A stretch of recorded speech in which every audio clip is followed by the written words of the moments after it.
Initially starting my career, I started a welding shop, a local welding shop called Metal. On my first day, they had me tacking some pieces together. Tacking those pieces together, I had on my gloves, I had on my helmet. However, I ended up burning through the metal, burning through my glove, catching it on fire because I wasn't wearing the correct gloves, and then ended up having a spark land on my foot, and of course I wasn't wearing the right shoes. From this, we understand that welding can be very dangerous. According to the American Welding Society, injury usually stems from a lack of knowledge and training. And the three most common types of injuries when it comes to welding are eye burns, burns to the skin, and some sort of electric shock. Not to get electric shock and electrocution confused.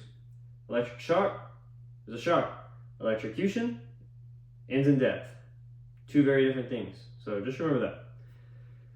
Now moving on, we're going to preview basically the three different things we're going to talk about here. So we're going to talk about the PPE and tools we require. We're going to talk about the safety and setup. And we're also going to talk about the basic welding techniques. To start, we want to gather our gear. Now, gathering our gear, of course, the first thing that comes to mind is PPE, and PPE stands for personal protective equipment. This is a very common term. It's in most fields, including the medical field and almost every construction field, or at least, it should be in the construction fields, but not everybody uses their PPE. Now, to begin with, we want to gather some sort of helmet. Here, I have a very standard helmet. You can get it from Harbor Freight, you can get it from Home Depot, and so on. You want to make sure it's auto darkening. Well, preferably auto darkening. This is a huge thing in the welding field. I prefer auto darkening though. So auto darkening, and this will help protect your eyes from UV rays and burning your face, anything like the such. Secondly, you want to ensure you have some sort of long sleeve shirt on, preferably cotton. Cotton does an amazing job of actually dispersing heat instead of igniting. So with that, you also want to get some sort of steel-toe shoes. Right here, I have Brunt steel-toe shoes. As you can see, they're very worn. I used these for a couple years, and I've bought in a few sets of these. Here I have some welding gloves, also very common to have two different gloves because for some reason welders always end up with two different gloves even though they buy them in sets. Now for our actual main pieces of equipment we're going to use for welding. Here we have my Miller welder. It's a Miller 211, very common, very great machine. Secondly, the thing you want to look for is on the inside.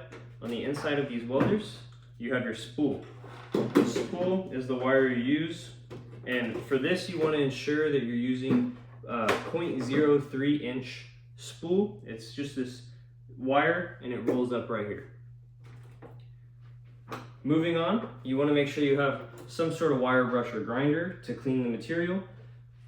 I prefer grinder. I almost never use wire brushes. The only time I use wire brushes is when I want the weld specifically to look really good because it's going to be on display.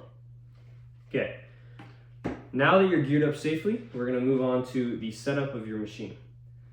First thing you want to do is you want to grab this ground and you ground it to the table you're working on. If nobody understands what a ground is, in this case essentially you're creating a circuit.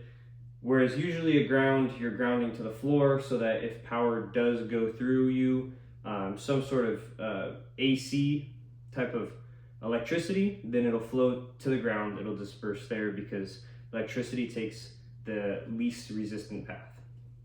So in this case though, you're creating a circuit. A circuit, I don't know if you understand this, but if you have some general knowledge, you understand all electricity requires some sort of circuit to flow. Okay. Moving on is your wire speed and your voltage.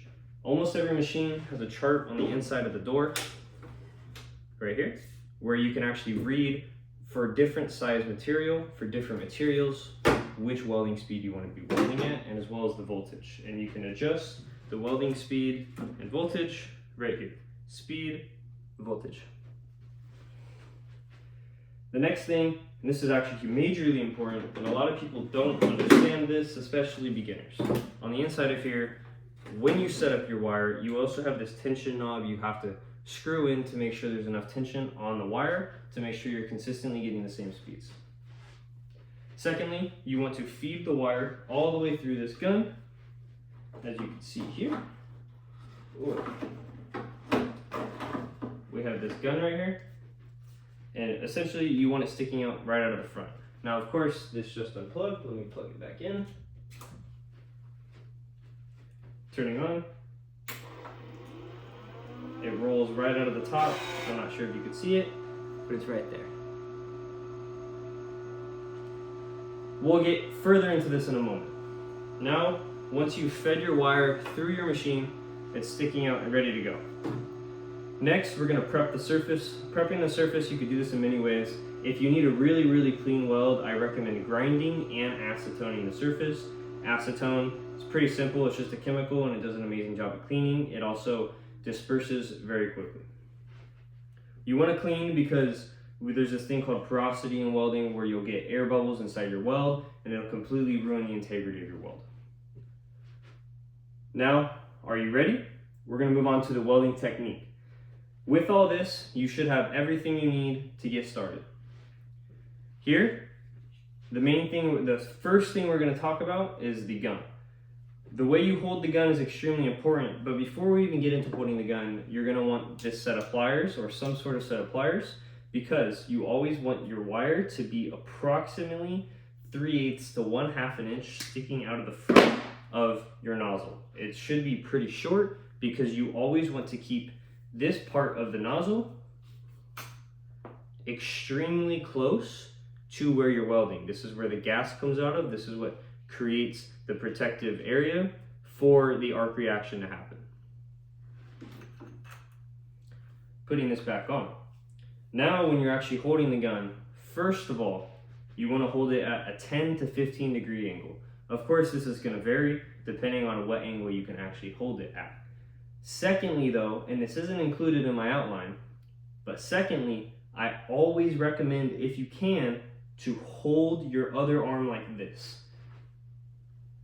It gives you so much more stability, you'll get much more consistent results, you'll stay at the same speed while you're welding. Overall, one of the best pieces of advice I can give you. The next thing is I want you to focus on the puddle you're creating, and I want you to focus on moving that puddle. Start by weaving in and out or just going in a straight line. After that, you can wire brush the weld, and then you can inspect the weld to ensure there's no loss of integrity. Here, with everything gathered, you have everything you need to weld and to start welding, and to start specifically MIG welding. This is a MIG welding process. Here, everything except the shirt, I don't have a shirt on, is everything you need to do it safely. I hope you enjoyed. Thank you.